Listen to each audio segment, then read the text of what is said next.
कहानी की शुरुआत में हमें बताया जाता है कि हमारी दुनिया में इंसान और जादूगर एक साथ रहा करते थे, लेकिन एक दिन जादूगरों ने इंसानों से जंग छेड़ दी। इस जंग में जादूगरों ने अपने बहुत से जादुई जीव और दानवों को युद्ध में उतार दिया, जिसकी वजह से इंसान बहुत ही आसानी से मारे जाने लगे। जादूगरों के राजा ने जब सभी इंसानी राजाओं को हरा दिया तो उसका सामना किंग यूथर नाम के एक राजा से हुआ। किंग यूथर के पास एक्सकैलिबर नाम की एक जादुई तलवार थी, जिसकी मदद से उन्होंने जादूगरों के राजा को बहुत ही आसानी से हरा दिया और जादूगरों के हारते ही दुनिया में एक बार फिर से शांति कायम हो गई। हालांकि इस युद्ध की वजह से किंग यूथर की सेना बहुत ही ज्यादा कमजोर हो चुकी थी और अब तक उनके बहुत से सैनिक भी मारे जा चुके थे। इस मौके का फायदा उठाकर किंग यूथर का भाई नेम्ड वॉटिजर्न अपनी सेना लेकर वहां आ जाता है। दरअसल वॉटिजर्न कैसे भी करके अपने भाई का राज्य हड़पना चाहता था ताकि वो खुद उसकी जगह राजा बन सके, पर उसे अच्छे से पता था कि जब तक उसके भाई यानी यूथर के पास जादुई तलवार है तब तक वो उसका कुछ भी नहीं बिगाड़ सकता। इसलिए वॉटिजर्न शैतान से एक डील करता है। इस डील के चलते वॉटिजर्न अपनी पत्नी की हत्या करके उसे शैतान की बलि चढ़ा देता है। ये करते ही वो खुद एक शैतान यानी कि नाइट डीमन में बदल जाता है, जिसके पास इतनी शक्तियां थी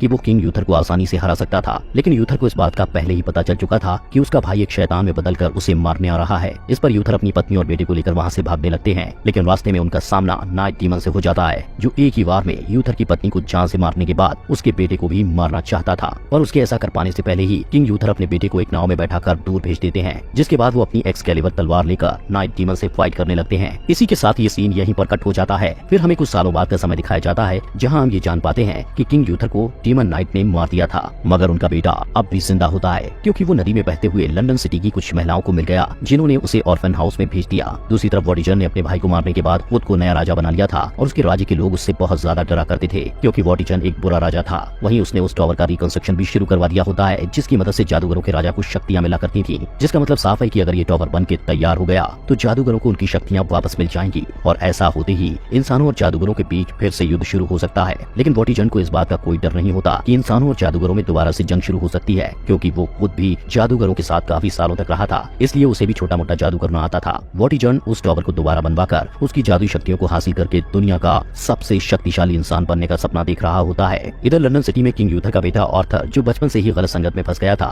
वो छोटी मोटी चोरियां करके अपना गुजारा किया करता, लेकिन उसके दिल में कहीं न कहीं इंसानियत बाकी होती है, इसलिए वो चोरी के पैसों से गरीबों की मदद भी किया करता। इसी तरह 20 साल बीत जाते हैं और अब आर्थर भी बड़ा हो चुका होता है, जबकि दूसरी तरफ वॉटिजर्न का डार्क टावर भी ऑलमोस्ट बनने ही वाला था। इस टावर के बनने के चक्कर में उनके राज्य की एक नदी सूख जाती है। नदी का पानी सूखते ही वॉटिजर्न के सैनिकों को पत्थर की एक मूर्ति मिलती है, जिसमें तलवार कड़ी हुई थी। ये देखते ही वो सभी उस तलवार को निकालने की कोशिश करते हैं, लेकिन कोई भी उस तलवार को नहीं निकाल पाता, यहाँ तक कि वॉटिजर्न भी नहीं। तब वॉटिजर्न के आदेश पर आसपास के गाँव और शहरों के लोगों को वहाँ बुलाया जाता है, ताकि वो लोग भी उस तलवार को निकालने की कोशिश करें, लेकिन अब तक कोई भी उस तलवार को निकालने में सफल नहीं हो पाया था। फिर एक दिन वॉटिजर्न के सैनिकों से आर्थर की बहस हो जाती है, इसलिए वो सैनिक आर्थर को बाकी अपराधियों के साथ पकड़कर उसे अपने राज्य ले आते हैं, जहाँ आर्थर को भी वो तलवार निकालने का ऑर्डर दिया जाता है। अब आर्थर जैसे ही उस तलवार को टच करता है, वैसे ही उसे कुछ विजन नजर आने लगते हैं, साथ ही साथ उसे अजीब सी शक्ति का एहसास भी हो रहा था। लेकिन इस सब के बावजूद वो उस तलवार को खींचकर पत्थर से बाहर निकाल लेता है। ये देख के सभी हैरान रह जाते हैं और वॉटिजर्न को भी समझ आ जाता है कि आर्थर ही किंग यूथर का बेटा है, क्योंकि वो तलवार कोई आम तलवार नहीं बल्कि किंग यूथर की एक्सकैलिबर तलवार होती है, जिससे यूथर ने पिछले युद्ध में जादूगरों के राजा को हराया था। हालांकि तलवार की शक्तियों के कारण आर्थर बेहोश हो जाता है और वॉटिजर्न के साथ राज्य के लोगों को भी पता चल जाता है कि आर्थर ही यूथर का बेटा है। अब इससे पहले कि राज्य के लोग वॉटिजर्न के खिलाफ बगावत कर पाते, वो आर्थर को जेल में डलवा देता है, लेकिन इसके बाद भी राज्य के लोग बगावत कर देते हैं, क्योंकि उनका असली राजा यानी यूथर का बेटा आर्थर वापस आ चुका था। इस पर वॉटिजर्न जेल में आर्थर से मिलने जाता है, जहाँ वो आर्थर से कहता है कि मैं कल तुम्हें सबके सामने उस तलवार को उठाने के लिए कहूंगा, लेकिन तुम उस तलवार को मत उठाना। अगर तुमने मेरी बात नहीं मानी तो मैं जेल में कैद तुम्हारे बाकी साथियों को जान से मरवा दूंगा। फिर अगले दिन आर्थर से कहा जाता है कि वो उस तलवार को उठाकर उसकी शक्तियों का प्रयोग करे, लेकिन आर्थर ऐसा नहीं करता,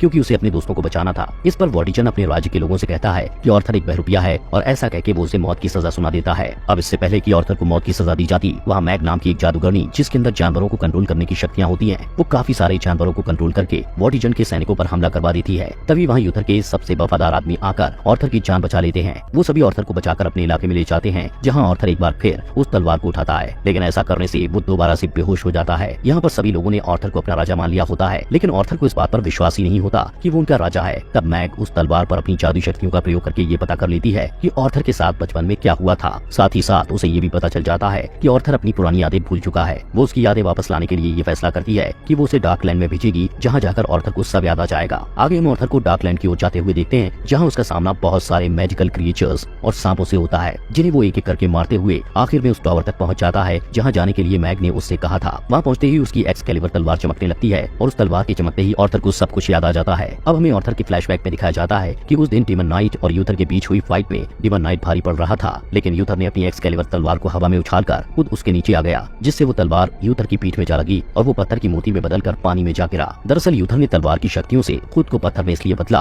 ताकि वो तलवार डीमन नाइट को न मिल सके, और इस पूरी घटना को छोटा आर्थर एक नाव में बैठकर देख रहा था। इसी के साथ आर्थर का फ्लैशबैक खत्म होता है और हम प्रेजेंट टाइमलाइन में आर्थर के हाथों में उस तलवार को देखते हैं। अब नेक्स्ट सीन में मैग और आर्थर जब वापस आ रहे होते हैं तो मैग आर्थर से बताती है कि जादूगर और इंसान हमेशा से साथ रहा करते थे, लेकिन तुम्हारे पिता के भाई यानी वॉटिचन ने जादूगरों के राजा को इंसानों के खिलाफ भड़काकर युद्ध शुरू करवा दिया। क्योंकि वॉटिचन खुद अपने भाई की जगह राजा बन सके, तब जादूगरों के राजा ने उस टॉवर की शक्तियों को अनलॉक करके इंसानों के खिलाफ हुए सभी युद्ध को जीत लिया। लेकिन आखिर में किंग यूथर ने उस जादूगर को हरा के उसके डार्क टॉवर को ही नष्ट कर दिया, क्योंकि उसकी काली शक्तियां उसी डार्क टॉवर से आती थी। किंग यूथर इतने पर ही नहीं रुका, बल्कि उसने अपनी एक्सकैलिबर तलवार को अपने खून से जोड़ दिया, यानी अब वो तलवार उसके ही वंशज के लोग कंट्रोल कर पाएंगे। जैसे किंग यूथर के बाद आर्थर ही उस तलवार को इस्तेमाल कर पाएगा और उसके बाद आर्थर का बेटा। मैग आगे बताती है कि वॉटिचन उस डार्क टॉवर को और भी ज्यादा ऊंचा करवा रहा है, और वो टॉवर जितना ऊंचा होगा वॉटिचन की शक्तियां भी उतनी ही ज्यादा बढ़ती जाएंगी। इसलिए हमें समय रहते वॉटिचन को रोकना होगा, वरना बाद में उसे एक्सकैलिबर तलवार से भी नहीं रोका जा सकता। जिसके बाद आर्थर और उसके साथी ब्रिटेन देश के एक पावरफुल फैमिली के लोगों से मिलते हैं, जिनके पास बहुत सारे पैसे, हथियार और एक मजबूत आर्मी भी थी।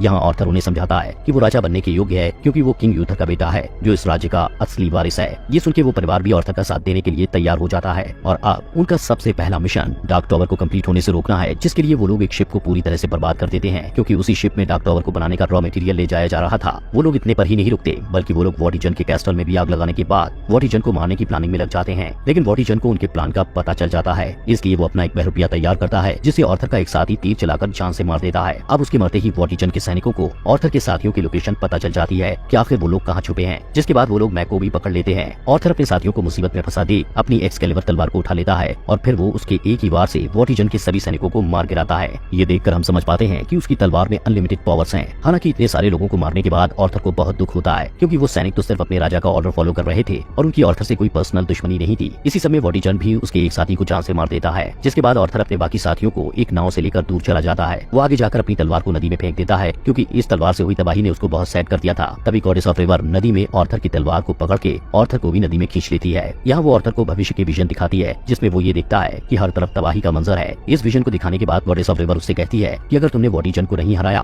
तो भविष्य की दुनिया का यही हाल होगा, इसलिए तुम एक सच्चे वॉरियर की तरह वॉटिचन से युद्ध करो और उसे हराकर दुनिया में शांति कायम करो। ये सुन के आर्थर दोबारा से अपनी तलवार उठा के जंगल की तरफ जाता है, जहाँ उसके साथी बताते हैं कि राज्य की जनता अब भी तुम्हें ही अपना राजा मानती है। पर उसी समय वॉटिचन की आर्मी का एक कमांडर आर्थर से बताता है कि मैग अब भी वॉटिचन के कब्जे में है, जिसे छोड़ने के बदले वॉटिचन ने तुम्हारी तलवार मांगी है। तब आर्थर मैग को बचाने के लिए अपनी एक्सकैलिबर तलवार वॉटिचन के कमांडर को दे देता है, जिस पर मैग को छोड़ दिया जाता है। इसलिए अब मैग वापस आते ही आर्थर के ऊपर एक प्रोटेक्टिव स्पेल करती है, ताकि मैग के द्वारा कंट्रोल किए हुए एनिमल्स उसे कोई नुकसान न पहुंचाएं। जिसके बाद आर्थर वॉटिचन के कैसल में उसका सामना करने जाता है, जहां वॉटिचन को पूरा भरोसा था कि वो अपनी तलवार के बिना उसका कुछ नहीं बिगाड़ सकता। उल्टा वो आर्थर को उसकी ही तलवार से मारने की कोशिश करता है। पर उसी समय मैग अपने जानवरों, पक्षियों और विशालकाय सांपों को कैसल में भेज देती है, जो वहां जाते ही वॉटिचन पर हमला कर देते हैं। तब वॉटिचन एक्सकैलिबर तलवार से एक सांप के ऊपर वार करता है, जिससे वो तलवार एक पिलर में फंस जाती है, और अब उस तलवार को सिर्फ आर्थर ही निकाल सकता था। वहीं दूसरी तरफ मैग के विशालकाय सांप और आर्थर के बाकी साथी कैसल में हर तरफ तबाही मचा रहे थे। ये देखकर वॉटिचन समझ जाता है कि वो उनका सामना नहीं कर सकता,